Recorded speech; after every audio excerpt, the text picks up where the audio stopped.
ನಮಸ್ತೆ. 10ನೇ ತರಗತಿಯ ಎಲ್ಲ ಮಕ್ಕಳಿಗೂ ಐಸಿಟಿ ತರಗತಿಗೆ ಸ್ವಾಗತ. ಕಳೆದ ತರಗತಿಯಲ್ಲಿ ನಾವು ಕಂಪ್ಯೂಟರಿನ ಕಾರ್ಯವೆಸಗುವಿಕೆ ಎಂಬ ಅಧ್ಯಾಯದಲ್ಲಿ ಅಪ್ಲಿಕೇಶನ್ ಸಾಫ್ಟ್ವೇರ್ಗಳಂದ್ರೇನು, ಈ ಸಾಫ್ಟ್ವೇರ್ಗಳನ್ನು 3 ರೀತಿಯಲ್ಲಿ ಓಪನ್ ಮಾಡುವುದು ಹೇಗೆ ಅಂತ ನೋಡಿದ್ದೆವು ಅಲ್ವ. ಮೆನುವನ್ನು ಉಪಯೋಗಿಸಿ, ಅದೇ ರೀತಿ ಲಾಂಚರ್ ಅನ್ನು ಉಪಯೋಗಿಸಿ ಹಾಗೂ ಕಮಾಂಡ್ ಅನ್ನು ಉಪಯೋಗಿಸಿ ಯಾವುದೇ ಒಂದು ಸಾಫ್ಟ್ವೇರ್ ಅನ್ನು ಓಪನ್ ಮಾಡೋದು ಹೇಗೆ ಅಂತ ನೋಡಿದ್ದೇವೆ. ಅದರ ಬಳಿಕ ನಾವು ಆಪರೇಟಿಂಗ್ ಸಿಸ್ಟಮ್ ಅಂದ್ರೆ ಏನು ಅಂತ ನೋಡಿದೆವು. ಆಪರೇಟಿಂಗ್ ಸಿಸ್ಟಮ್ ಒದಗಿಸುವಂತಹ ವಿವಿಧ ಸೌಕರ್ಯಗಳನ್ನು ಪರಿಚಯಿಸಿಕೊಂಡೆವು. File system, hard disk partition ಮೊದಲಾದವುಗಳ ಬಗ್ಗೆ ಬಹಳ ಸ್ಪಷ್ಟವಾಗಿ ತಿಳಿದುಕೊಂಡೆ ಅಲ್ವಾ. ಅದಕ್ಕೆ ಸಂಬಂಧಿಸಿ 2 ಪ್ರಶ್ನೆಗಳನ್ನು ನೀಡಿದ್ದೆ, ಮಾಡಿದ್ದೀರಾ? ಅದರ ಉತ್ತರವನ್ನು ಗಮನಿಸಿ. 1ನೆಯ ಪ್ರಶ್ನೆ, ಚಾರ್ಲ್ಸ್ ಬಾಬೇಜ್ ತಯಾರಿಸಲು ಪ್ರಯತ್ನಿಸಿದ ಮೊದಲ ಕಂಪ್ಯೂಟರ್ ಎಂದು ಕರೆಯಲ್ಪಡುವ ಯಂತ್ರದ ಹೆಸರೇನು? Answer A, analytical engine. 2ನೇ ಪ್ರಶ್ನೆ, ಕಾರ್ಯಾಚರಿಸುವ ಹಾಗೂ ಆಧುನಿಕ ಕಂಪ್ಯೂಟರಿನ ಎಲ್ಲ ಆಶಯಗಳನ್ನು ಒಳಗೊಳ್ಳುವಂತೆ ತಯಾರಿಸಿದ ಮೊದಲ ಕಂಪ್ಯೂಟರ್ ಯಾವುದು? Answer A, ENIAC. ಸರಿ, ಹಾಗಿದ್ರೆ ಈ ಆಪರೇಟಿಂಗ್ ಸಿಸ್ಟಮ್ ಅಂದ್ರೆ ಏನು?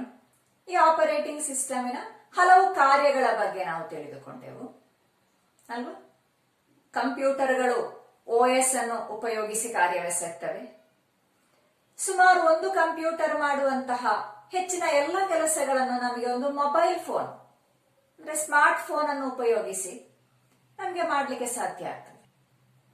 ಈಗ ಸ್ಮಾರ್ಟ್ ಫೋನ್ ನ ಬಳಕೆ ಎಷ್ಟರ ಮಟ್ಟಿಗೆ ಮುಂದುವರಿದಿದೆ ಅಂದ್ರೆ ಪ್ರತಿಯೊಬ್ಬನಿಗೆ ಒಂದು ಸ್ಮಾರ್ಟ್ ಫೋನ್ ಎಂಬ ರೀತಿಯಲ್ಲಿ ಉಪಯೋಗಕ್ಕೆ ಬರ್ತಾ ಇದೆ.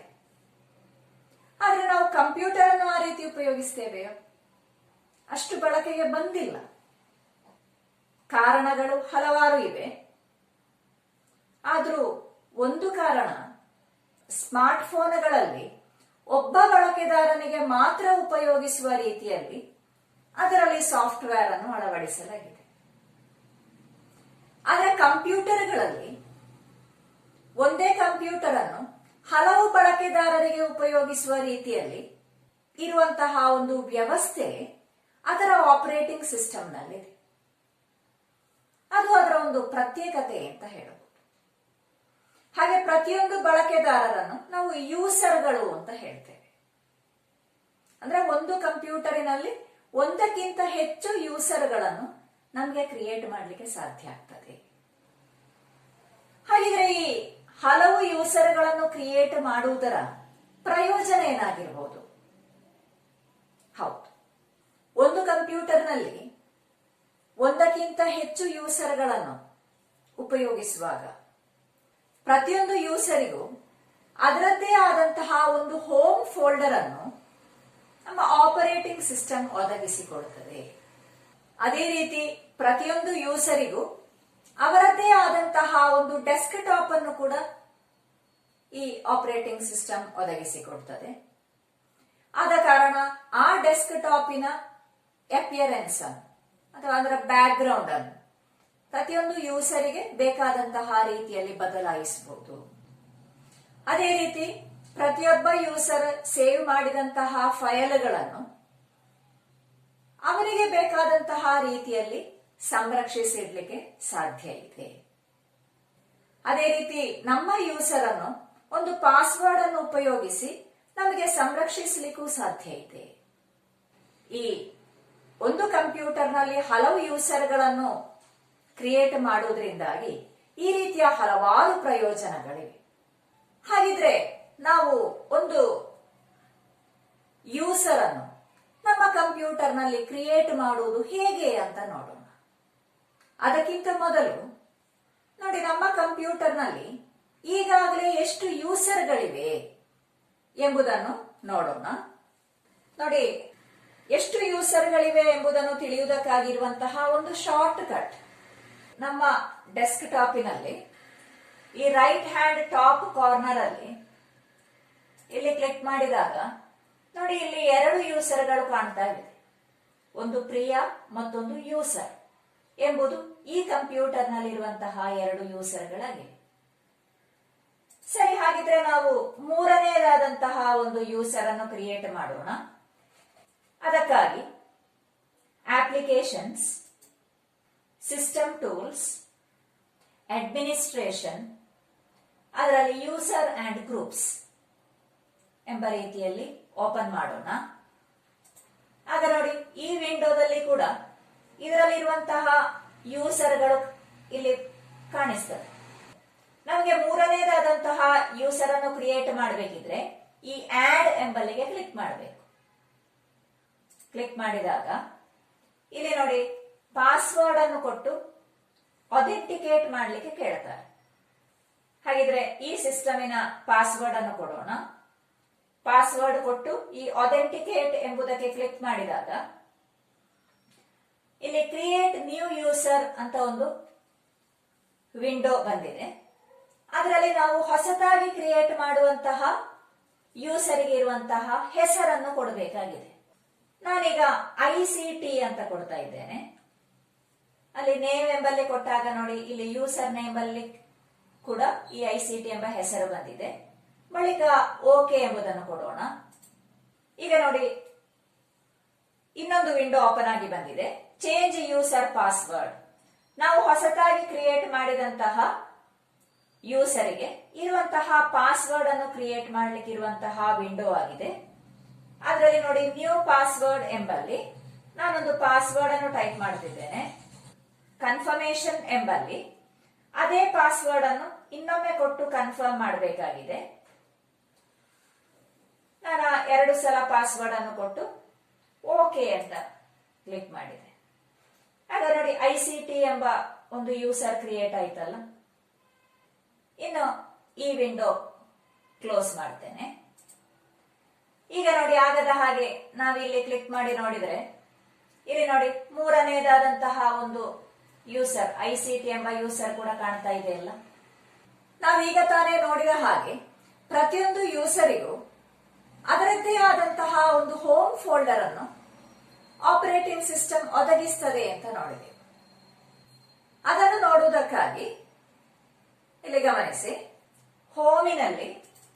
ಹೋಮಿನಲ್ಲಿರುವಂತಹ ಎಲ್ಲ ಡೆಸ್ಕ್ ಟಾಪ್ ಡಾಕ್ಯುಮೆಂಟ್ಸ್ ಡೌನ್ಲೋಡ್ ಅಲ್ಲಿ ಕಾಣಿಸ್ತಾ ಇದೆ. ಅಲ್ಲದೇ ಇರುವುದನ್ನು ನೋಡುವುದಕ್ಕಾಗಿ ಈ ಅದರ್ ಲೊಕೇಶನ್ಸ್ ಎಂಬುದಲ್ಲಿ ಕ್ಲಿಕ್ ಮಾಡಿದಾಗ ಈ ಕಂಪ್ಯೂಟರ್ ಎಂಬುದಕ್ಕೆ ಕ್ಲಿಕ್ ಮಾಡಿದ್ರೆ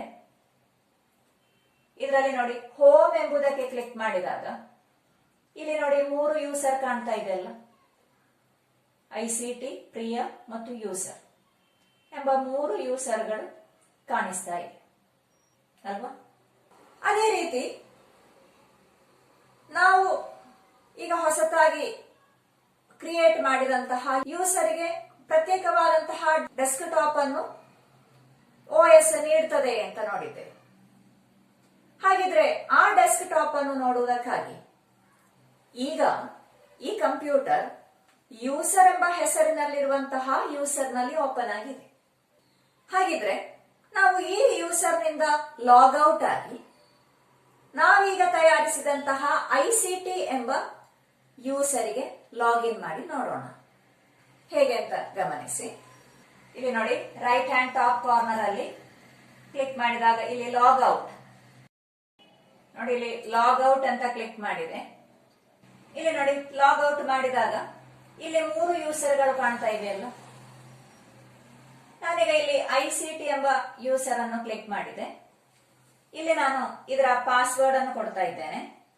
ನೋಡಿ, ಪಾಸ್ವರ್ಡ್ ಅನ್ನು ಕೊಟ್ಟಾಗ ನಮ್ಮ ಹೊಸ ಯೂಸರ್ ಓಪನ್ ಆಗಿ ಬಂದಿದೆ ಅಲ್ವಾ.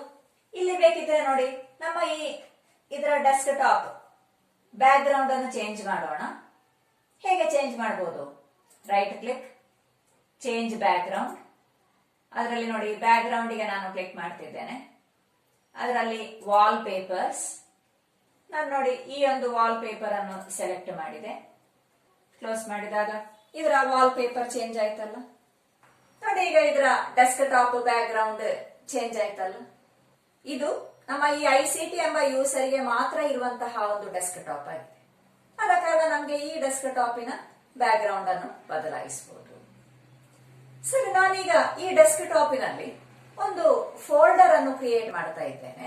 ನೋಡಿ, ರೈಟ್ ಕ್ಲಿಕ್, ನ್ಯೂ ಫೋಲ್ಡರ್, ಅದಕ್ಕೆ ವರ್ಕ್ಸ್ ಅಂತ ಹೆಸರು ಕೊಡ್ತಿದ್ದೇನೆ. ಕ್ರಿಯೇಟ್. ಈ ವರ್ಕ್ಸ್ ಎಂಬ ಫೋಲ್ಡರ್ ನ ಒಳಗೆ ಅದನ್ನು ಓಪನ್ ಮಾಡಿ ಅದರ ಒಳಗೆ ಇನ್ನೊಂದು ಫೋಲ್ಡರ್ ಅನ್ನು ಕ್ರಿಯೇಟ್ ಮಾಡ್ತೇನೆ. ಅದಕ್ಕೆ ನಾನು ಇಮೇಜ್ ಅಂತ ಹೆಸರು ಕೊಡ್ತೇನೆ. ಇನ್ನು ಈ ಇಮೇಜ್ ಎಂಬ ಫೋಲ್ಡರ್ ನ ಪ್ರಾಪರ್ಟೀಸ್ ಅನ್ನು ನೋಡೋಣ. Right click, properties. ಇದರ ಲೊಕೇಶನ್ ನೋಡಿ ಹೇಗೆ ತೋರಿಸ್ತಾ ಇದೆ. ಹೋಮಿನಲ್ಲಿ ICT ಎಂಬ ಯೂಸರ್ನ ಡೆಸ್ಕ್ ಟಾಪಿನಲ್ಲಿ ವರ್ಕ್ಸ್ ಎಂಬ ಫೋಲ್ಡರ್ ನ ಒಳಗೆ ಇದೆ. ಆ ಫೋಲ್ಡರಿನ ಹೆಸರು ಇಮೇಜ್ ಅಲ್ವಾ? ಹಾಗಿದ್ರೆ ನಮ್ಮ ಕಂಪ್ಯೂಟರ್ ನಲ್ಲಿ ಹೊಸತಾದಂತಹ ಒಂದು ಯೂಸರ್ ಅನ್ನು ಕ್ರಿಯೇಟ್ ಮಾಡುವುದು ಹೇಗೆ ಅಂತ ನೋಡಿದೆವು. ಆ ಯೂಸರ್ನ ಡೆಸ್ಕ್ ಟಾಪ್, ಅದೇ ರೀತಿ ಅದರಲ್ಲಿ ಕ್ರಿಯೇಟ್ ಮಾಡಿದಂತಹ ಫೋಲ್ಡರ್, ಅದರ ವಿಶೇಷತೆಗಳು ಎಂಬುದು ಸ್ಪಷ್ಟ ಆಯ್ತು ಅಂತ ಭಾವಿಸ್ತೇನೆ. ಹಾಗಿದ್ರೆ ಒಂದು ಯೂಸರ್ ಅನ್ನು ಕ್ರಿಯೇಟ್ ಮಾಡುವುದು ಹೇಗೆ ಅಂತ ಸ್ಪಷ್ಟ ಆಯ್ತಲ್ಲ. ಸರಿ, ಹಾಗೆ ನಾವು ಆಪರೇಟಿಂಗ್ ಸಿಸ್ಟಮ್ ನಮ್ಮ ಕಂಪ್ಯೂಟರ್ನಲ್ಲಿ ಒದಗಿಸುವಂತಹ ಹಲವಾರು ಸೌಕರ್ಯಗಳ ಬಗ್ಗೆ ನಾವೀಗಾಗಲೇ ತಿಳಿದುಕೊಂಡೆವು ಅಲ್ವಾ. ಫೈಲ್ ಸಿಸ್ಟಮ್ ಅನ್ನು ಒದಗಿಸ್ತದೆ. ಈ ರೀತಿ ಹಲವು ಯೂಸರ್ಗಳನ್ನು ಕ್ರಿಯೇಟ್ ಮಾಡಲಿಕ್ಕೆ ಸಾಧ್ಯ ಆಗ್ತದೆ. ಹಲವಾರು ಅಪ್ಲಿಕೇಶನ್ ಸಾಫ್ಟ್ವೇರ್ಗಳನ್ನು ಉಪಯೋಗಿಸಲಿಕ್ಕಿರುವಂತಹ ಮೆನುವನ್ನು ಒದಗಿಸ್ತದೆ. ಹಾಗೆ ಹಲವಾರು ವಿಚಾರಗಳನ್ನು ನಾವು ತಿಳಿದುಕೊಂಡಾಯಿತು. ಹಾಗಿದ್ರೆ ಈ ಆಪರೇಟಿಂಗ್ ಸಿಸ್ಟಮಿನ ಸಾಮಾನ್ಯ ರಚನೆ ಹೇಗಿದೆ ಅಂತ ಗೊತ್ತಿದೆಯಾ? ನೋಡೋಣ. ಈ ಆಪರೇಟಿಂಗ್ ಸಿಸ್ಟಮಿಗೆ ಹಲವು ಭಾಗಗಳಿವೆ. ಅದರ ಪ್ರಧಾನವಾದಂತಹ ಭಾಗ ಎಂಬುದು ಕರ್ನಲ್ ಆಗಿದೆ. ಈ ಕರ್ನಲ್ ಅಂದ್ರೆ ಏನು ಎಂಬುದನ್ನು ಈ ಚಿತ್ರದಲ್ಲಿ ಗಮನಿಸಿ. ನೋಡಿ, ಕರ್ನಲ್ ಎಂಬುದು ಅಪ್ಲಿಕೇಶನ್ಸ್ ಮತ್ತು ಹಾರ್ಡ್ವೇರ್ಗಳ ಮಧ್ಯೆ ಇರುವಂತಹ ಒಂದು ಇಂಟರ್ಫೇಸ್ ಅಂತ ಹೇಳಬಹುದು. CPU, ಮೆಮರಿ, ಡಿವೈಸಸ್ ಮೊದಲಾದವುಗಳು ವಿವಿಧ ಹಾರ್ಡ್ವೇರ್ ಘಟಕಗಳು. ಈ ಕರ್ನಲ್ ಹಾರ್ಡ್ವೇರ್ಗಳೊಂದಿಗೆ ನೇರವಾಗಿ ಅಥವಾ ಡ್ರೈವರ್ನ ಸಹಾಯದೊಂದಿಗೆ ಸಂವಹನ ನಡೆಸುವುದು. ಆದ ಕಾರಣ ಅದೊಂದು ಮಧ್ಯವರ್ತಿಯ ರೀತಿಯಲ್ಲಿ ವರ್ತಿಸ್ತದೆ. ನೋಡಿ, ಕೆಲವು ಪ್ರಸಿದ್ಧವಾದಂತಹ ಆಪರೇಟಿಂಗ್ ಸಿಸ್ಟಮ್ಗಳಲ್ಲಿರುವಂತಹ ಕರ್ನಲ್ ಪ್ರೋಗ್ರಾಮ್ಗಳು ಯಾವುದು ಅಂತ ನೋಡಿ. ಗ್ನೂ ಲಿನಕ್ಸ್ ನಲ್ಲಿ ಇರುವಂತಹ kernel program Linux. Microsoft Windows ನಲ್ಲಿ ವಿಂಡೋಸ್ NT. ಅದೇ ರೀತಿ ಆಪಲ್ ಮ್ಯಾಕ್ OS X ಎಂಬ ಆಪರೇಟಿಂಗ್ ಸಿಸ್ಟಮ್ ನಲ್ಲಿ XNU ಎಂಬ ಕರ್ನಲ್ ಪ್ರೋಗ್ರಾಮ್ ಇದೆ. ಹಾಗೆ ಕರ್ನಲ್ ಎಂಬುದು ನಮ್ಮ ಆಪರೇಟಿಂಗ್ ಸಿಸ್ಟಮಿನ ಒಂದು ಪ್ರಧಾನವಾದಂತಹ ಭಾಗ. ಅದೇ ರೀತಿ ಶೆಲ್, ಸಾಫ್ಟ್ವೇರ್ ವಿಂಡೋ, GUI ಮೊದಲಾದ ಇತರ ಭಾಗಗಳಿವೆ. ಅದರ ಕುರಿತು ನೀವು ಮುಂದಿನ ತರಗತಿಗಳಲ್ಲಿ ಕಲಿಯಲಿಕ್ಕಿದ್ದೀರಿ. ಸರಿ, ಹಾಗಿದೆ ಕಳೆದ ತರಗತಿಯಲ್ಲಿ ನಾವು ಪ್ರೊಪ್ರೇಟರಿ ಮತ್ತು ನಾನ್ ಪ್ರೊಪ್ರೇಟರಿ ಸಾಫ್ಟ್ವೇರ್ ಅಂದ್ರೆ ಏನು ಅಂತ ನೋಡಿದ್ದೆವು. ಅದರ ಕುರಿತು ಹೆಚ್ಚು ವಿವರವಾಗಿ ಒಮ್ಮೆ ನೋಡೋಣ. ಏನಿದು ಸ್ವತಂತ್ರ ಸಾಫ್ಟ್ವೇರ್ ಮತ್ತು ಪ್ರೊಪ್ರೇಟರಿ ಸಾಫ್ಟ್ವೇರ್ ಅಂದ್ರೆ? ಆರಂಭದ ಕಾಲದಲ್ಲಿ ಈ ಕಂಪ್ಯೂಟರ್ ಪ್ರೋಗ್ರಾಮ್ಗಳೆಲ್ಲವೂ ಸ್ವತಂತ್ರವಾಗಿತ್ತು.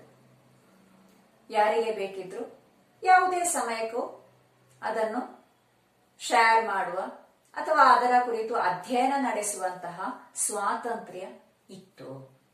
ಆದರೆ ಈ ಸಾಫ್ಟ್ವೇರ್ ಉದ್ಯಮ ಬೆಳೆದಂತೆ ಈ ಸಾಫ್ಟ್ವೇರ್ಗಳನ್ನು ಕಲಿಯುವುದಕ್ಕಾಗಿ ನೀಡದ ಅಥವಾ ಹಂಚಿಕೊಳ್ಳಲು ಸಾಧ್ಯವಿಲ್ಲದಂತಹ ಪ್ರೊಪ್ರೈಟರಿ ಸಾಫ್ಟ್ವೇರ್ಗಳು ಆರಂಭವಾದವು.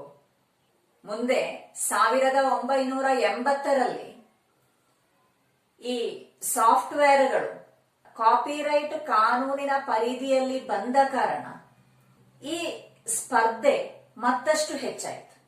ಕೊನೆಗೆ ಅಧ್ಯಯನದ ಅಗತ್ಯಕ್ಕಾಗಿ ಕೂಡ ಈ ಸಾಫ್ಟ್ವೇರ್ಗಳು ಹೇಗೆ ನಿರ್ಮಿಸಲ್ಪಟ್ಟಿವೆ ಎಂಬ ಮಾಹಿತಿಯನ್ನು ಇತರರಿಗೆ ನೀಡದಂತಹ ಸ್ಥಿತಿಗೆ ತಲುಪಿತು. ಈ ರೀತಿ ಸಾಫ್ಟ್ವೇರಿನ ಪ್ರೋಗ್ರಾಮ್ಗಳು ಹೇಗೆ ರಚಿಸಲ್ಪಟ್ಟಿದೆ ಎಂದು ಇತರರಿಗೆ ತಿಳಿಯದ ರೀತಿಯಲ್ಲಿ ರಹಸ್ಯವಾಗಿ ಸಂರಕ್ಷಿಸಲ್ಪಟ್ಟಂತಹ ಸಾಫ್ಟ್ವೇರ್ಗಳು ಪ್ರೊಪ್ರೈಟರಿ ಸಾಫ್ಟ್ವೇರ್ಗಳು ಅಂತ ತಿಳಿಯಲ್ಪಟ್ಟಿತು. ಇದಕ್ಕೆ ಪರಿಹಾರವಾಗಿ 1983ರಲ್ಲಿ ರಿಚಾರ್ಡ್ ಮ್ಯಾಥ್ಯೂ ಸ್ಟಾಲ್ಮ್ಯಾನ್ ಎಂಬ ಕಂಪ್ಯೂಟರ್ ಪ್ರೋಗ್ರಾಮರ್ ಗ್ನೂ ಎಂಬ ಒಂದು ಪ್ರಾಜೆಕ್ಟ್ ಅನ್ನು ಆರಂಭಿಸಿದ್ರು. ಈ ಗ್ನೂ ಎಂಬ ಪ್ರಾಜೆಕ್ಟಿನ ಉದ್ದೇಶ ಏನು ಅಂದ್ರೆ, ಯಾರಿಗೆ ಬೇಕಿದ್ರು ಕಲಿಯುವುದಕ್ಕಾಗಿಯೋ ಅಲ್ಲದಿದ್ರೆ ಆ ಪ್ರೋಗ್ರಾಮ್ನಲ್ಲಿ ಯಾವುದಾದ್ರೂ ಬದಲಾವಣೆಯನ್ನು ಮಾಡುವುದಕ್ಕಾಗಿಯೋ ಅಥವಾ ಇತರರಿಗೆ ಹಂಚುವುದಕ್ಕಾಗಿಯೋ ಬಳಸಲಿಕ್ಕೆ ಸಾಧ್ಯ ಇರುವಂತಹ ಸ್ವತಂತ್ರವಾದಂತಹ ಒಂದು ಸಾಫ್ಟ್ವೇರ್ ಅನ್ನು ನಿರ್ಮಿಸುವುದು ಈ ಪ್ರಾಜೆಕ್ಟಿನ ಉದ್ದೇಶವಾಗಿತ್ತು. ಅದಕ್ಕಾಗಿ ಸೇವಾ ಸನ್ನದ್ಧರಾದಂತಹ ಹಲವಾರು ಪ್ರೋಗ್ರಾಮರ್ಗಳು ಸಹಾಯವನ್ನು ನೀಡಿ ಮುಂದೆ ಬಂದರು. ಆದ್ರೆ ಆಗ ಇದ್ದಂತಹ ಒಂದು ಸಮಸ್ಯೆ, ಈ ಹಲವಾರು ಪ್ರೋಗ್ರಾಮರ್ಗಳು ವಿವಿಧ ಕಡೆ ವಿವಿಧ ಸಂಸ್ಥೆಗಳಲ್ಲಿ ಉದ್ಯೋಗದಲ್ಲಿದ್ದವರಾಗಿದ್ದರು. ಆದ ಕಾರಣ ಈ ಎಲ್ಲಾ ಪ್ರೋಗ್ರಾಮರ್ಗಳನ್ನು ಒಟ್ಟು ಸೇರಿಸಿ ಈ ಪ್ರಾಜೆಕ್ಟ್ ಅನ್ನು ವಿವರಿಸಲಿಕ್ಕೆ ಸ್ಟಾಲ್ಮ್ಯಾನ್ ಅವರಿಗೆ ಸಾಧ್ಯ ಆಗಲಿಲ್ಲ. ಅದಕ್ಕಾಗಿ ಅಂದು ಪ್ರಚಾರದಲ್ಲಿದ್ದ ಹಾಗೂ ಹೆಚ್ಚು ಪ್ರಸಿದ್ಧವಾಗಿದ್ದಂತಹ ಯೂನಿಕ್ಸ್ ಎಂಬ ಸಾಫ್ಟ್ವೇರ್ ಅನ್ನು ಆಧಾರವಾಗಿಟ್ಟುಕೊಂಡು ಹೊಸತಾದ ಒಂದು ಸಾಫ್ಟ್ವೇರ್ನ ಪ್ರೋಗ್ರಾಮ್ ಕೋಡ್ಗಳನ್ನು ರಚಿಸಲಿಕ್ಕೆ ನಿರ್ದೇಶವನ್ನು ನೀಡಿದರು. ಯೂನಿಕ್ಸ್ ನಲ್ಲಿ ಏನೆಲ್ಲ ಇದೆಯೋ ಅದೆಲ್ಲವನ್ನೂ ಒಳಪಡಿಸಿ ಯೂನಿಕ್ಸಿನ ಯಾವುದೇ ಪ್ರೋಗ್ರಾಮ್ ಕೋಡ್ಗಳನ್ನು ಕಾಪಿ ಮಾಡದೆ ಹೊಸತಾದಂತಹ ಒಂದು ಪ್ರೋಗ್ರಾಮ್ ಅನ್ನು ಎಲ್ಲರೂ ಸೇರಿ ತಯಾರಿಸಿದ್ರು. ಅದಕ್ಕೆ ಗ್ನೂ ಅಂತ ಹೆಸರಿಟ್ರು. ಗ್ನೂ ಎಂಬ ಹೆಸರು ಬರಲಿಕ್ಕಿರುವಂತಹ ಕಾರಣ, ಗ್ನೂ ಈಸ್ ನಾಟ್ ಯೂನಿಕ್ಸ್. ಅದರಲ್ಲಿರುವ GNU ಎಂಬ 3 ಅಕ್ಷರಗಳನ್ನು ಒಟ್ಟು ಸೇರಿಸಿ ಆಗಿದೆ ಗ್ನೂ ಅಂತ ಹೆಸರನ್ನು ನೀಡಿತು. ಸ್ಪಷ್ಟ ಆಯ್ತಾ? ನಾವು ಈಗಾಗಲೇ ಒಂದು ಆಪರೇಟಿಂಗ್ ಸಿಸ್ಟಮಿನ ಪ್ರಧಾನವಾದಂತಹ ಭಾಗ ಕರ್ನಲ್ ಅಂತ ನೋಡಿದ್ದೆವು. ಗ್ನೂ ಎಂಬ ಪ್ರಾಜೆಕ್ಟಿನ ಕರ್ನಲಿಗೆ ಗ್ನೂ ಹರ್ಡ್ ಎಂಬ ಹೆಸರನ್ನು ನೀಡಿತು. 1992ರಲ್ಲಿ ಗ್ನೂ ಎಂಬ ಪ್ರಾಜೆಕ್ಟಿನ ಬಹುತೇಕ ಹೆಚ್ಚಿನ ಭಾಗಗಳು ಪೂರ್ತಿಯಾದವು. ಆದರೆ ಇದರ ಕರ್ನಲ್ ಮಾತ್ರ ಪೂರ್ತಿಯಾಗಿರಲಿಲ್ಲ. ಅಷ್ಟಾದಾಗ ಫಿನ್ಲ್ಯಾಂಡಿನ ಹೆಲ್ಸಿಂಕಿ ಯೂನಿವರ್ಸಿಟಿಯ ವಿದ್ಯಾರ್ಥಿಯಾಗಿದ್ದಂತಹ ಲೀನಸ್ ಟೋರ್ವಾಲ್ಡ್ಸ್ ಎಂಬವರು ಒಂದು ಕರ್ನಲ್ ಪ್ರೋಗ್ರಾಮ್ ಅನ್ನು ತಯಾರಿಸಿದರು. ಅದಕ್ಕೆ ಲಿನೆಕ್ಸ್ ಎಂಬ ಹೆಸರನ್ನು ನೀಡಿದರು. ಬಳಿಕ ಈ ಲಿನೆಕ್ಸ್ ಎಂಬ ಕರ್ನಲ್ ಅನ್ನು ನಮ್ಮ ಈ ಗ್ನೂ ಎಂಬ ಪ್ರಾಜೆಕ್ಟ್ನೊಂದಿಗೆ ಸೇರಿಸಿ ಒಂದು ಆಪರೇಟಿಂಗ್ ಸಿಸ್ಟಮ್ ಅನ್ನು ತಯಾರಿಸಲಾಯಿತು. ಆದ ಕಾರಣ ಗ್ನೂ ಮತ್ತು ಲಿನೆಕ್ಸ್ ಎಂಬ 2 ಹೆಸರುಗಳನ್ನು ಒಟ್ಟು ಸೇರಿಸಿ ಈ ಆಪರೇಟಿಂಗ್ ಸಿಸ್ಟಮ್ ಗ್ನೂ ಲಿನೆಕ್ಸ್ ಎಂದು ತಿಳಿಯಲ್ಪಟ್ಟಿತು. ಹಾಗೆ ಒಂದು ಸ್ವತಂತ್ರವಾದಂತಹ ಸಾಫ್ಟ್ವೇರ್ ಅನ್ನು ನಿರ್ಮಿಸಲಿಕ್ಕೆ ಸಾಧ್ಯ ಆಯಿತು. ಈಗ ಗ್ನೂ ಲಿನೆಕ್ಸ್ ಎಂಬ ಸ್ವತಂತ್ರ ಸಾಫ್ಟ್ವೇರ್ ಹೇಗೆ ನಿರ್ಮಿಸಲ್ಪಟ್ಟಿತು ಅಂತ ಸ್ಪಷ್ಟ ಆಯ್ತಾ? ಸರಿ. ಆದ್ರೂ ಈ ಪ್ರೊಪ್ರೈಟರಿ ಸಾಫ್ಟ್ವೇರ್ ಮತ್ತು ಸ್ವತಂತ್ರ ಸಾಫ್ಟ್ವೇರ್ಗಳ ತಾಂತ್ರಿಕವಾದ ಮುಖ್ಯವಾಗಿ ಅವುಗಳೊಳಗಿನ ವ್ಯತ್ಯಾಸ ಏನು ಎಂಬುದು ಸ್ಪಷ್ಟ ಆಯ್ತಾ? ಸರಿ, ಒಮ್ಮೆ ಗಮನಿಸಿ. ಈ ಯಾವುದೇ ಸಾಫ್ಟ್ವೇರ್ ಅಂದ್ರೆ ಹಲವಾರು ಪ್ರೋಗ್ರಾಮ್ಗಳಿವೆ ಅದರಲ್ಲಿ. ನೀವು ಇದೇ ತರಗತಿಯಲ್ಲಿ ಪೈಥಾನ್ ಲ್ಯಾಂಗ್ವೇಜ್ ನಲ್ಲಿ ಹಲವಾರು ಚಿಕ್ಕ ಚಿಕ್ಕ ಪ್ರೋಗ್ರಾಮ್ಗಳನ್ನು ತಯಾರಿಸಿದ್ದೀರಿ. ಅದೇ ರೀತಿ ಹಲವಾರು ಪ್ರೋಗ್ರಾಮ್ಗಳು ಒಟ್ಟು ಸೇರಿ ಒಂದು ಸಾಫ್ಟ್ವೇರ್ ಉಂಟಾಗ್ತದೆ. ಹೇಳಿದ್ರೆ ಹಲವಾರು ಪ್ರೋಗ್ರಾಮ್ಗಳ ಒಂದು ಗುಂಪು ಒಂದು ಸಾಫ್ಟ್ವೇರ್ ಅಂತ ಹೇಳ್ಬೋದು. ಈ ರೀತಿ ಇರುವಂತಹ ಪ್ರೋಗ್ರಾಮ್ ಕೋಡ್ಗಳ ರೂಪದಲ್ಲಿರುವಂತಹ ಸಾಫ್ಟ್ವೇರ್ ಅನ್ನು ನಾವು ಅದರ ಸೋರ್ಸ್ ಕೋಡ್ ಅಂತ ಹೇಳ್ತೇವೆ. ಈ ಸೋರ್ಸ್ ಕೋಡ್ ಕಂಪ್ಯೂಟರಿಗೆ ಅರ್ಥ ಆಗುವುದಿಲ್ಲ. ಹಾಗೆ ಕಂಪ್ಯೂಟರಿಗೆ ಅರ್ಥ ಆಗುವಂತಹ ಭಾಷೆಯಲ್ಲಿ ಈ ಸೋರ್ಸ್ ಕೋಡ್ ಅನ್ನು ಬದಲಾಯಿಸಿದ ರೂಪವನ್ನು ಅದರ ಆಬ್ಜೆಕ್ಟ್ ಕೋಡ್ ಅಂತ ಹೇಳ್ತೇವೆ. ಅಂದ್ರೆ ಒಂದು ಆಪರೇಟಿಂಗ್ ಸಿಸ್ಟಮ್ ಅಂದ್ರೆ ಒಂದು ಸಾಫ್ಟ್ವೇರ್. ಆ ಸಾಫ್ಟ್ವೇರ್ ಎಂಬುದು ಹಲವಾರು ಪ್ರೋಗ್ರಾಮ್ಗಳ ಒಂದು ಗುಂಪು ಅಲ್ವಾ?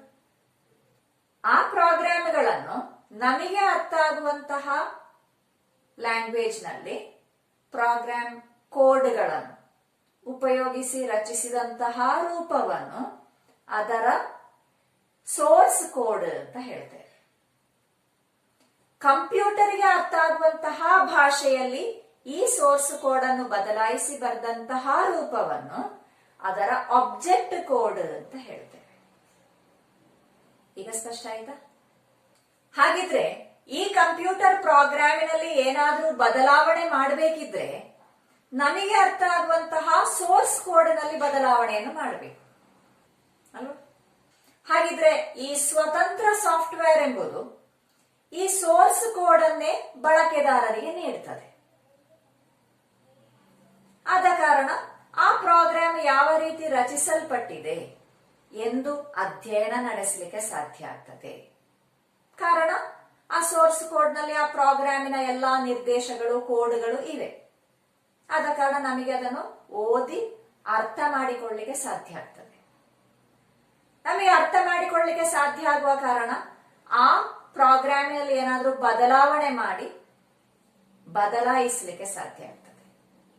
ಅದನ್ನು ಇತರರಿಗೆ ಹಂಚಲಿಕ್ಕೂ ಸಾಧ್ಯ ಆಗ್ತದೆ. ಅದೇ ರೀತಿ ಅದನ್ನು ನವೀಕರಿಸಿ ಹೊಸತಾದ ಒಂದು ಪ್ರೋಗ್ರಾಮ್ ಅನ್ನು ಅಥವಾ ಸಾಫ್ಟ್ವೇರ್ ಅನ್ನು ತಯಾರಿಸಲಿಕ್ಕೂ ಸಾಧ್ಯ ಆಗ್ತದೆ. ಆದ ಕಾರಣ ಆ ಸಾಫ್ಟ್ವೇರ್ ಅನ್ನು ಸ್ವತಂತ್ರ ಸಾಫ್ಟ್ವೇರ್ ಅಂತ ಹೇಳ್ತೇವೆ. ಉದಾಹರಣೆಗೆ ನಾವು ಉಪಯೋಗಿಸುವಂತಹ GNU Linux ಒಂದು ಸ್ವತಂತ್ರ ಸಾಫ್ಟ್ವೇರ್ ಆಗಿದೆ. ಆದ್ರೆ ಈ ಪ್ರೊಪ್ರೈಟರಿ ಸಾಫ್ಟ್ವೇರ್ಗಳಲ್ಲಿ ಈ ಸೋರ್ಸ್ ಕೋಡ್ ಅನ್ನು ಇತರರಿಗೆ ಅವರು ನೀಡುವುದಿಲ್ಲ. ಕೇವಲ ಆಬ್ಜೆಕ್ಟ್ ಕೋಡ್ಗಳನ್ನು ನೀಡುತ್ತಾರೆ. ಆಬ್ಜೆಕ್ಟ್ ಕೋಡ್ ಕಂಪ್ಯೂಟರ್ಗೆ ಅರ್ಥ ಆಗ್ತದೆ, ಕಂಪ್ಯೂಟರ್ ಅದಕ್ಕೆ ಅನುಸಾರವಾಗಿ ಕಾರ್ಯವೆಸಗ್ತದೆ. ಆದರೆ ಆ ಆಬ್ಜೆಕ್ಟ್ ಕೋಡ್ ನಮಗೆ ಅರ್ಥ ಆಗುವುದಿಲ್ಲ. ಆದ ಕಾರಣ ಅದು ಯಾವ ರೀತಿ ಕಾರ್ಯವೆಸಗ್ತದೆ ಅಥವಾ ಅದನ್ನು ಬದಲಾವಣೆ ಮಾಡಲಿಕ್ಕೆ ನಮಗೆ ಸಾಧ್ಯ ಇಲ್ಲ. ಆ ರೀತಿ ಆಬ್ಜೆಕ್ಟ್ ಕೋಡ್ಗಳನ್ನು ಮಾತ್ರ ನೀಡುವಂತಹ, ಆ ಪ್ರೋಗ್ರಾಮಿನ ಬಗ್ಗೆ ತಿಳಿಯಲು ಸಾಧ್ಯವಿಲ್ಲದಂತಹ ಸಾಫ್ಟ್ವೇರ್ಗಳನ್ನು ಪ್ರೊಪ್ರೈಟರಿ ಸಾಫ್ಟ್ವೇರ್ಗಳು ಅಂತ ಹೇಳ್ತೇವೆ. ಉದಾಹರಣೆಗೆ Microsoft Windows, apple Mac OS X ಇತ್ಯಾದಿ ಪ್ರೊಪ್ರೈಟರಿ ಸಾಫ್ಟ್ವೇರ್ಗಳಲ್ಲಿವೆ. ಸ್ಪಷ್ಟ ಆಯ್ತಾ? ಈಗ ಸ್ವತಂತ್ರ ಸಾಫ್ಟ್ವೇರ್ ಮತ್ತು ಪ್ರೊಪ್ರೈಟರಿ ಸಾಫ್ಟ್ವೇರ್ಗಳು ಯಾವ ರೀತಿ ಭಿನ್ನ ಆಗಿವೆ ಎಂಬುದು ಸ್ಪಷ್ಟ ಆಯ್ತಲ್ಲ? ಹಾಗಿದ್ರೆ ನೋಡಿ, ಕೆಲವು ಆಪರೇಟಿಂಗ್ ಸಿಸ್ಟಮ್ಗಳು ಯಾವ ರೀತಿಯವುಗಳು ಮತ್ತು ಅದರಲ್ಲಿ ಉಪಯೋಗಿಸುವ ಕರ್ನಲ್ ಯಾವುದು ಎಂಬುದನ್ನು ಗಮನಿಸಿ.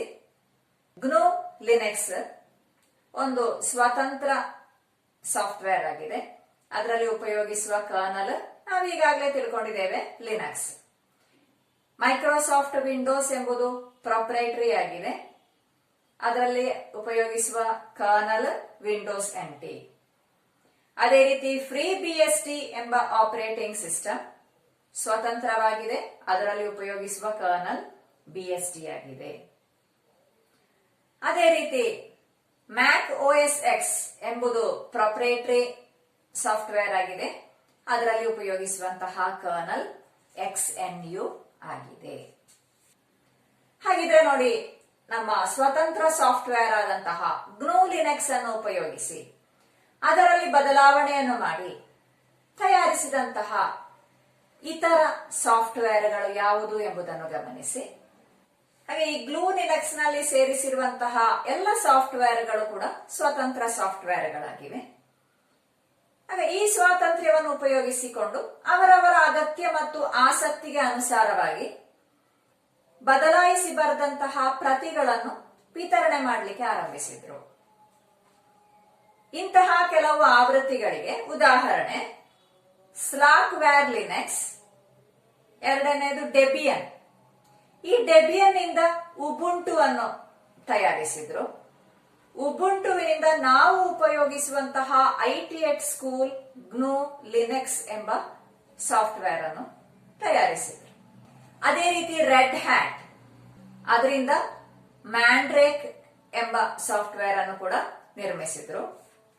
ಹಾಗಿದ್ರೆ ಒಂದು ಸಂಶಯ, ಈ ಆಪರೇಟಿಂಗ್ ಸಿಸ್ಟಮ್ ಕೇವಲ ಕಂಪ್ಯೂಟರ್ಗಳಲ್ಲಿ ಮಾತ್ರ ಇದೆಯಾ? ಅಲ್ಲ, ಮತ್ಯಾವುದರಲ್ಲಿದೆ? ಹೌದು, ನಮ್ಮ ನಿರ್ದೇಶಕ್ಕೆ ಅನುಸಾರವಾಗಿ ಕಾರ್ಯವೆಸಗುವಂತಹ ಎಲ್ಲಾ ಉಪಕರಣಗಳಲ್ಲಿ ಬೇರೆ ಬೇರೆ ರೀತಿಯ ಆಪರೇಟಿಂಗ್ ಸಿಸ್ಟಮ್ಗಳಿವೆ.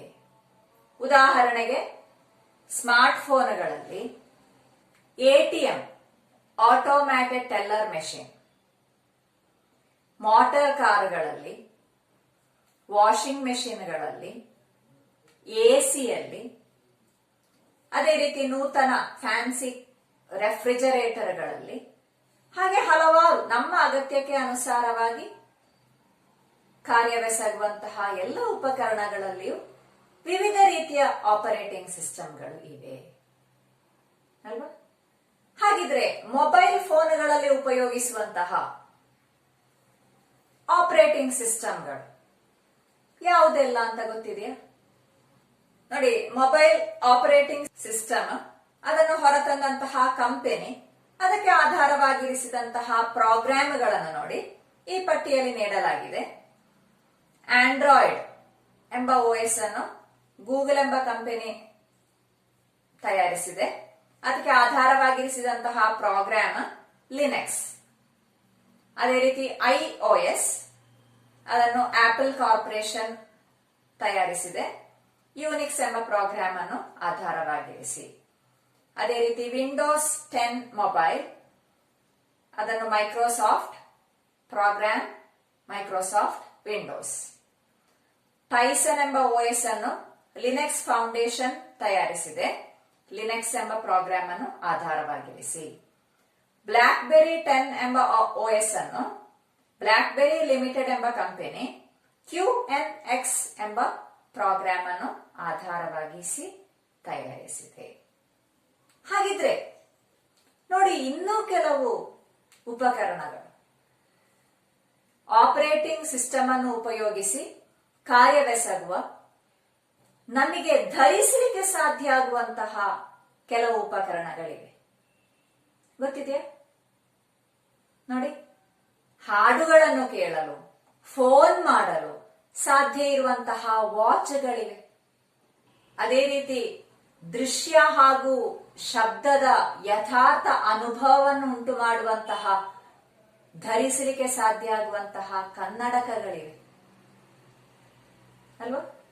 ಅದೇ ರೀತಿ ನೋಡಿ, ಹೃದಯ ಬಡಿತ, ರಕ್ತದ ಒತ್ತಡವನ್ನು ಪ್ರತಿ ನಿಮಿಷವೂ ಅಳತೆ ಮಾಡಲಿಕ್ಕೆ ಸಾಧ್ಯ ಆಗುವಂತಹ ಬ್ಯಾಂಡ್ಗಳಿವೆ, ರಿಸ್ಟ್ ಬ್ಯಾಂಡ್ಗಳಿವೆ. ಅದೇ ರೀತಿ ಡಯಾಬಿಟಿಸ್ ರೋಗಿಗಳಿಗೆ ಅಥವಾ ಮಧುಮೇಹ ರೋಗಿಗಳಿಗೆ ಇನ್ಸುಲಿನ್ ಅನ್ನು ಎಷ್ಟು ಪ್ರಮಾಣದಲ್ಲಿ ಸಮಯಕ್ಕೆ ಸರಿಯಾಗಿ ತಲುಪಿಸಬೇಕು ಎಂಬುದನ್ನು ಕಂಡುಹಿಡಿಯುವಂತಹ ಉಪಕರಣಗಳಿವೆ. ಚರ್ಮದ ಅಡಿಭಾಗದಲ್ಲಿ ಸ್ಥಾಪಿಸುವಂತಹ ಚಿಪ್ಗಳಿವೆ. ಹಾಗೆ ಧರಿಸಲಿಕ್ಕೆ ಸಾಧ್ಯ ಆಗುವಂತಹ ಈ ರೀತಿಯ ಹಲವಾರು ಉಪಕರಣಗಳು ಇಂದು ಬಳಕೆಗೆ ಬರ್ತಾ ಇವೆ. ಇವುಗಳನ್ನು ನಾವು ವ್ಯಾರಿಯಬಲ್ ಡಿವೈಸಸ್ ಹೇಳಿದ್ರೆ ಧರಿಸಲಿಕ್ಕೆ ಸಾಧ್ಯ ಆಗುವ ಉಪಕರಣಗಳು ಅಂತ ಅರ್ಥ. ವ್ಯಾರಿಯಬಲ್ ಡಿವೈಸಸ್ ಅಂತ ಹೇಳ್ತೇವೆ. ನೋಡಿ, ಈ ಕಂಪ್ಯೂಟರ್ನ ಪ್ರಗತಿ ಎಷ್ಟೊಂದು ಮುಂದುವರಿಯುತ್ತಾ ಇದೆ ಅಲ್ವಾ? ಸರಿ, ಹಾಗಿದ್ರೆ ನಾವು ಇಂದಿನ ತರಗತಿಯಲ್ಲಿ ಆಪರೇಟಿಂಗ್ ಸಿಸ್ಟಮ್ ಒದಗಿಸುವಂತಹ ಒಂದು ಸೌಕರ್ಯವಾದಂತಹ ಯೂಸರ್ ಅನ್ನು ಕ್ರಿಯೇಟ್ ಮಾಡುವುದು ಹೇಗೆ ಅಂತ ತಿಳ್ಕೊಂಡೆವು. ಅದೇ ರೀತಿ ಆಪರೇಟಿಂಗ್ ಸಿಸ್ಟಮ್ನ ಸಾಮಾನ್ಯ ರಚನೆ ಹೇಗೆ ಅಂತ ತಿಳ್ಕೊಂಡೆವು. ಅದರಲ್ಲಿ ಪ್ರಧಾನವಾದಂತಹ ಭಾಗ ಕರ್ನಲ್ ಪ್ರೋಗ್ರಾಮ್ ಅಂದ್ರೆ ಏನು ಎಂಬುದನ್ನು ತಿಳ್ಕೊಂಡೆವು. ಬಳಿಕ ಸ್ವತಂತ್ರ ಸಾಫ್ಟ್ವೇರ್ ಮತ್ತು ಪ್ರೊಪ್ರೈಟರಿ ಸಾಫ್ಟ್ವೇರ್ಗಳೊಳಗಿನ ವ್ಯತ್ಯಾಸ ಏನು ಅಂತಲೂ ತಿಳ್ಕೊಂಡೆವು. ಅದೇ ರೀತಿ ಕಂಪ್ಯೂಟರ್ ಅಲ್ಲದೆ ಇತರ ಯಾವೆಲ್ಲ ಉಪಕರಣಗಳಲ್ಲಿ ಆಪರೇಟಿಂಗ್ ಸಿಸ್ಟಮ್ ಅನ್ನು ಉಪಯೋಗಿಸ್ತಾರೆ ಅಂತ ನೋಡಿದೆವು. ಅದೇ ರೀತಿ ವ್ಯಾರಿಯಬಲ್ ಡಿವೈಸಸ್ ಅಂದ್ರೆ ಏನು ಮತ್ತು ಅದಕ್ಕೆ ಉದಾಹರಣೆಗಳನ್ನು ನೋಡಿದೆವು. ಹಾಗಿದ್ರೆ ನೋಡಿ, ನಿಮ್ಮ ಟೆಕ್ಸ್ಟ್ ಬುಕ್ಕಿನಲ್ಲಿ ಮೌಲ್ಯಮಾಪನ ಮಾಡೋಣ ಲೆಟಸ್ ಎಸ್ ಎಂಬಲ್ಲಿ ಒಂದೆರಡು ಪ್ರಶ್ನೆಗಳಿವೆ. ಅದರ ಉತ್ತರಗಳನ್ನು ನಿಮಗೆ ಹೇಳ್ಬೋದಲ್ಲ. ನೋಡಿ, ಒಂದನೆಯ ಪ್ರಶ್ನೆ, ಕೆಳಗೆ ಕೊಟ್ಟಿರುವವುಗಳಲ್ಲಿ ಸ್ವತಂತ್ರ ಆಪರೇಟಿಂಗ್ ಸಿಸ್ಟಮ್ ಯಾವುದು? Microsoft Windows, apple Mac OS X, ಗ್ನೂ Linux, blackberry 10 ಅಂತ ಇದೆ. ಅದರ ಉತ್ತರ ಯಾವುದು? ಹೌದು, ಗ್ನೂ ಲಿನಕ್ಸ್. ಎರಡನೆಯ ಪ್ರಶ್ನೆ, ಕೆಳಗೆ ಕೊಟ್ಟಿರುವವುಗಳಲ್ಲಿ ಹೆಚ್ಚು ಸರಿಯಾದುದು ಯಾವುದು? ಒಂದನೆಯದು ಗ್ನೂ ಲಿನಕ್ಸ್ ಸಿಸ್ಟಮಿನ ಕರ್ನಲ್ ಪ್ರೋಗ್ರಾಮ್ ಗ್ನೂ ಆಗಿದೆ. ಎರಡನೆಯದು ಗ್ನೂ ಲಿನಕ್ಸ್ ಸಿಸ್ಟಮಿನ ಶೆಲ್ ಪ್ರೋಗ್ರಾಮ್ ಗ್ನೂ ಆಗಿದೆ. ಮೂರನೆಯದು ಗ್ನೂ ಲಿನಕ್ಸ್ ಸಿಸ್ಟಮಿನ ಕರ್ನಲ್ ಪ್ರೋಗ್ರಾಮ್ ಲಿನಕ್ಸ್ ಆಗಿದೆ. ನಾಲ್ಕನೆಯದು ಗ್ನೂ ಲಿನಕ್ಸ್ ಸಿಸ್ಟಮಿನ ಶೆಲ್ ಪ್ರೋಗ್ರಾಮ್ ಲಿನಕ್ಸ್ ಆಗಿದೆ. ಇದರ ಸರಿಯಾದ ಉತ್ತರ ಯಾವುದು? ಹೌದು, ಮೂರನೆಯದು ಗ್ನೂ ಲಿನಕ್ಸ್ ಸಿಸ್ಟಮಿನ ಕರ್ನಲ್ ಪ್ರೋಗ್ರಾಮ್ ಲಿನಕ್ಸ್ ಆಗಿದೆ ಎಂಬುದು. ಕೊನೆಯದು ನೋಡಿ, ಕೆಳಗೆ ಕೊಟ್ಟಿರುವವುಗಳಲ್ಲಿ ಹೆಚ್ಚು ಸರಿಯಾದುದು ಯಾವುದು? ಗ್ನೂ ಪ್ರೋಗ್ರಾಮ್ ಅನ್ನು ಬರೆದವರು ರಿಚಾರ್ಡ್ ಸ್ಟಾಲ್ಮ್ಯಾನ್ ಆಗಿರುವರು. ಎರಡನೇದು ಲಿನಕ್ಸ್ ಪ್ರೋಗ್ರಾಮ್ ಬರೆದವರು ಲಿನಸ್ ಟಾಲ್ವಾಲ್ಡ್ಸ್ ಆಗಿರುವರು. ಕೆನ್ ಥಾಮ್ಸನ್ ಗ್ನೂ ಪ್ರೋಗ್ರಾಮ್ ಬರೆದಿರುವರು. ಡೆನ್ನಿಸ್ ರಿಚಿ ಗ್ನೂ ಪ್ರೋಗ್ರಾಮ್ ಬರೆದರು. ಯಾವುದು ಸರಿ ಅದರಲ್ಲಿ? ಹೌದು, ಲಿನಕ್ಸ್ ಪ್ರೋಗ್ರಾಮ್ ಬರೆದವರು ಲಿನಸ್ ಟಾಲ್ವಾಲ್ಡ್ಸ್ ಆಗಿರುವರು. ಹಾಗಿದ್ರೆ ನೋಡಿ, ಕೊನೆಗೆ ನಿಮ್ಮ ಟೆಕ್ಸ್ಟ್ ಬುಕ್ಕಿನಲ್ಲಿ ಮುಂದುವರಿದ ಚಟುವಟಿಕೆಗಳು ಅಂತ ನೀಡಿದ್ದಾರೆ, ಎಕ್ಸ್ಟೆಂಡೆಡ್ ಆಕ್ಟಿವಿಟೀಸ್. ಅದು ನಾವು ಈಗಾಗಲೇ ನೋಡಿದಂತಹ ಒಂದು ವಿಚಾರ, ಕ್ಲೌಡ್ ಕಂಪ್ಯೂಟಿಂಗ್ ನ ಬಗ್ಗೆ ಹೇಳಿದ್ದಾರೆ.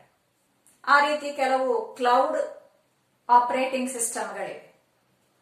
ಅಂತಹ ಕ್ಲೌಡ್ ಆಪರೇಟಿಂಗ್ ಸಿಸ್ಟಮ್ಗಳು ಯಾವುದು ಎಂಬುದನ್ನು ನೋಡಿ, ವಿಕಿಪೀಡಿಯಾದ ಕ್ಲೌಡ್ ಕಂಪ್ಯೂಟಿಂಗ್ ಎಂಬ ಸೈಟಿನಿಂದ ಕಂಡು ಹಿಡಿತೀರಲ್ಲ ನೀವು.